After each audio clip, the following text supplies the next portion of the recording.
In this video, I'm going to teach you how to fight against London system. As we know, London system is very popular on every single level, so we want to find some simple way and also some way to cause some troubles to white at very beginning of the opening. So in today's 10-minute video, we are going to cover that, and let's jump straight forward to the analysis. As we know, to face the London system, we usually got this on the board, and now we are not going to play any sort of King's Indian, any sort of d5, any sort of c5. We're going to play the move d6. The point behind that is whatever they do, is it e3 or knight f3, this usually transposes into the same stuff. So if they start with knight f3, in the next move they're going to play e3. If they start e3, in the next move they're going to play knight f3. On any move, let's start with knight f3, we're going to play the move knight e7. And what is our idea? Our idea is when they play move e3, which is very typical for the London players, to play the move knight to h5. This immediately creates the problem for these bishops. And I played many games in this moment where actually white is losing this bishop. So for example, a lot of people are just dropping this bishop back, which immediately gives you chance of eliminating the London bishop. What kind of benefit we are getting from this? It's very simple. Once they don't have the London bishop, this bishop is gone, plus we got a bishop pair, and their pawn structure is really bad. So in this case, we're going to just simply play the move g6. They're going to develop the same way they usually do. And now bishop g7, then we're going to go castle. Doesn't really matter if this line is open. They can't really do anything on this line since the queen cannot come on h5 or something like that. Like, it's very, very hard for whites to create any sort of chances on this side of the board. For example, c3, and you don't even need to castle. You can immediately hit with center, with e5, and whatever they play, you can play the move queen e7. This actually gives you a lot of space.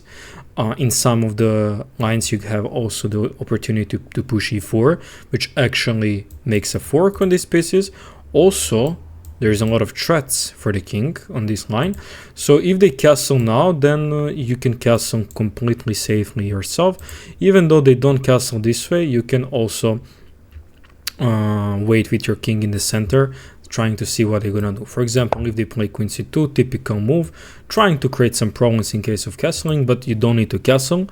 Knight f6, and we are opening the way for our bishop. We are just trying to open up the center. That's our main goal. If they go for e4, we can play the move h5.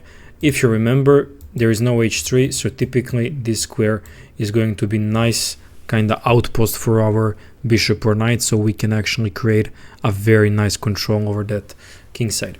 So in case of bishop g3, you can just simply castle, play move g6, bishop g7, push e5, and you already create a lot of tension in the middle, and there is nothing wrong with black's position.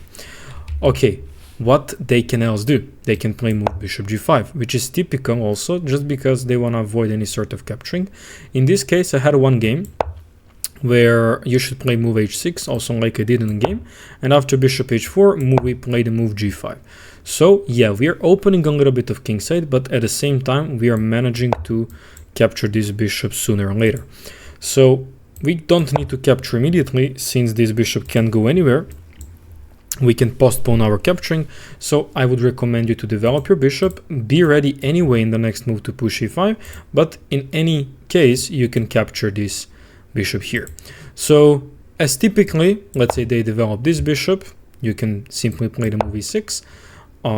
As any London player, they can typically set up c3, knight d2 and queen c2, which will not change anything in the middle. Actually, white has to do something better, like maybe c4 here just to grab some space, but in this case we got this beautiful move f5. So this is our main point. That's also why we play the move e6, just because we want to create the super control in the middle. This knight will go here, you will create castles, for example castles, let's say they castle also. By the way, you cannot trap this bishop, since after capture and capture, this bishop can get the square on h4 and white will not lose the bishop. But in this case, you can typically capture this bishop. You can also play the move b6. I don't think so that we have any problems with capturing still here. But okay, if you want to capture, you can capture, and then you can push e5, which is actually setting up so nice center. Then typically queen e7, knight f6, bishop somewhere, maybe c6, putting the other rook to the game, and we are just pushing our pawns in the middle. For London players, this is untypical position, and they're even not expecting to enter something like this.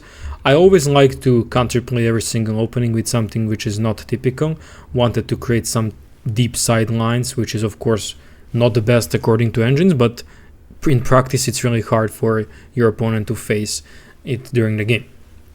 So if they play something like knight from b to d2, then again e6, and if they do this, you can again play f5. You can also play the move b6, why not? For example, bishop b7. Okay, in case of e4, now if you allow them e4, you can before that push the move f5, of course, and then play bishop e7, which will actually transpose into the same thing. Just white didn't play c4, so he actually was still with this idea of London setup, which actually can be very bad sooner or later, just because our center is so strong. So this is one way of playing.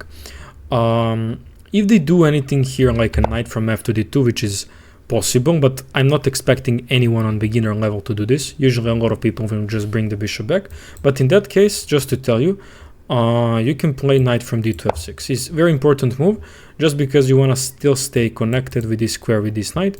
We are protecting it from the queen, and when they step back, now you're gonna simply capture this bishop, or you can stay still and play move bishop g7, and after they attack your knight, now you're gonna capture, take back, and you will castle. What is your next idea? You want to play e5, rook e8 or queen e7, followed by putting somewhere bishop on this diagonal, maybe on f5. For example, what can arise? Bishop d3, e5, d takes e5, and now here comes very nice move, knight g4, just because they cannot capture this pawn since this pawn is hanging, and then rook will be lost. In this case, we can also get some tensions on the f2, and center is opening, which actually suits the side which contain the bishop pair, and in that case we are the one who contain the bishop pair. We won this, and we don't mind losing the pawn, and even if they do something like, I don't know, knight f3 or c3 whatsoever, you can just simply recapture, and you're again ready for this pawn progress, since your position is breathing, your bishops are getting open, your king is not in danger, you have a perfect control, and black is actually slightly better here. So that's in case if they allow you to play the move knight h5. That's always what kind of positions you can face. What happens if they play smart, like they play h3? Okay, this is actually a smart move.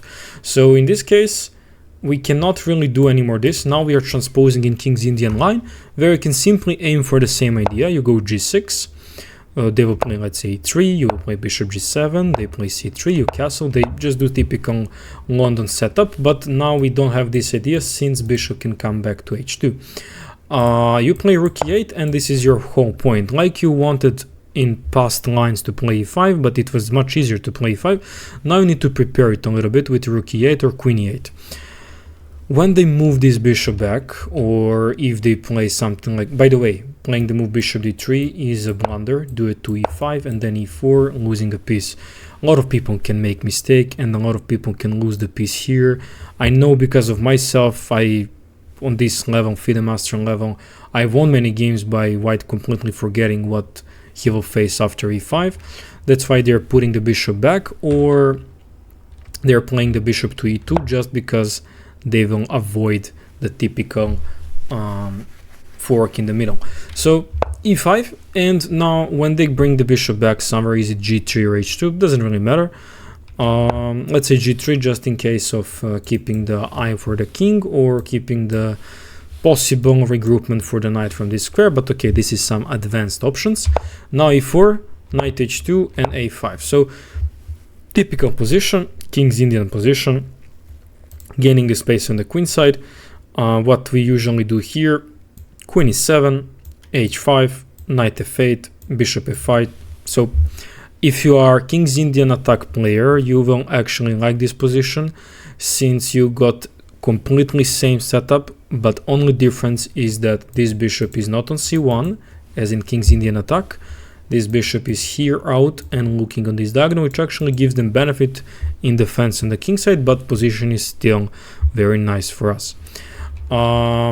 Yeah, so in this case, if they play smart h3, that's completely fine. And now we come to the main line, where they play the move knight c3. So in this case, what to do? This is a main move, typically for these structures, just because they want to transpose in some pairs with the move e4. In that case, you have the option of c5, which is actually very nice. And there's two options for white how to play this position. They can extend the pawn d5 and accept these Benoni structures, or they can play the move e3. If they play the move e3, your task is very simple. You play g6, h3 is usually the very like required move, just because they need a gap for this bishop. They can again face the problems with knight h5. That's a very important move. And after bishop g7, bishop e2, castle, castle, your plan is also to expand a little bit on the other side of the board. If they stop you, this actually creates some targets, some weaknesses maybe, you know. This can be a problem in future for white. But now you can simply capture, and enter these structures, typical structures from London system, where this knight on c3 is actually misplaced. This knight usually is much better to stay on d2, since he will have the control over these two squares, and later on he will maintain the pressure on the queen side or in the middle. But when he stands here, he is very restricted, so he needs some improvement, which actually leads to some sort of waste of time. While in the meanwhile, what will black do? We're gonna play bishop e7, rook e8, and e5 hit in the center, when we actually got a lot of space, and suddenly we're gonna take this moment of initiative. What can happen? Queen d2, typically for this style, to try to trade off some pieces. Bishop b7, bishop h6, e6, takes. Okay, black is good. We're gonna play maybe queen c7, rook e8, rook d8, e5, d5, and just try to extend these pawns in the middle. Our king is completely safe. Maybe not preferably having the pawn on g6 and these dark square holes, but okay, we can have everything. And the other typical move here, instead of e3, is the move d5. So this move d5 actually let us know that we can go for this Benoni structure, and in this case we are going to play the move queen to a5. Queen to a5 actually is a very tricky move, and actually puts a lot of questions to white. What are you gonna do? On the move queen a5, there is a lot of moves. First one is knight d2, and this actually a strong move, knight d2, where white needs to know some theory, but a lot of players are just simply playing the move bishop d2, which is very natural since they want to break up this pin. So I faced this move a lot of times, and now you play the move b5. Suddenly white is in trouble. Why? Look at this beautiful queenside control, where if you're also Benoni or Banco Gambit player, you would understand the structures that already black is getting some slightly better positions, and typically as this bishop is going on this diagonal, you're gaining a lot of space on the queen side. These pawns are just going forward and forward. For example, a3, a6, I don't know, e4, typical for this position, bringing the queen back just in case you don't want to, you know, lose something in these discoveries. And here we go, g6, bishop g7. Okay, they will always touch our queen side somehow, but we can always try to put them under pressure. They will move back, and now b4. Black is already much better, since these pawns are very protected, and this knight doesn't have a good spot here. After a5, they're completely stuck with their pieces. We're gonna typically reroute our knights in the middle, and this is already much better for the position for black. So this is actually so strong, and if they play the move bishop d2, this is a nice response to that b5 move. If they play something else like e4, this is actually leading to disaster, because you can simply capture the pawn. If they play something like queen to d3, which is also typical for this position if they know the theory, now you have a couple of moves, but b5 is definitely one of the most interesting one. What is the point of this sacrifice? If queen captures, we are trading off the queens and then capturing the pawn on d5. With that one, we are targeting the bishop and also protecting c7. If they try to hit us with something like e4, for example, in that case we can simply just capture the bishop.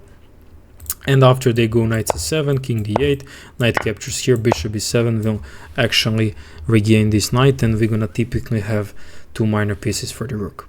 So this is not good, and they should do something normally, like maybe bishop d2. We're gonna kick this knight away, they're gonna bring the knight back, and we can trade, but we actually don't need. And with these beautiful central pawns, slowly we're gonna extend them. Also, we can just play g6, bishop g7, and put the rook on b line with a very nice position, practical position. There is no connections with the London system. London players will hate this because this is not something what they want. Yeah, we covered almost everything.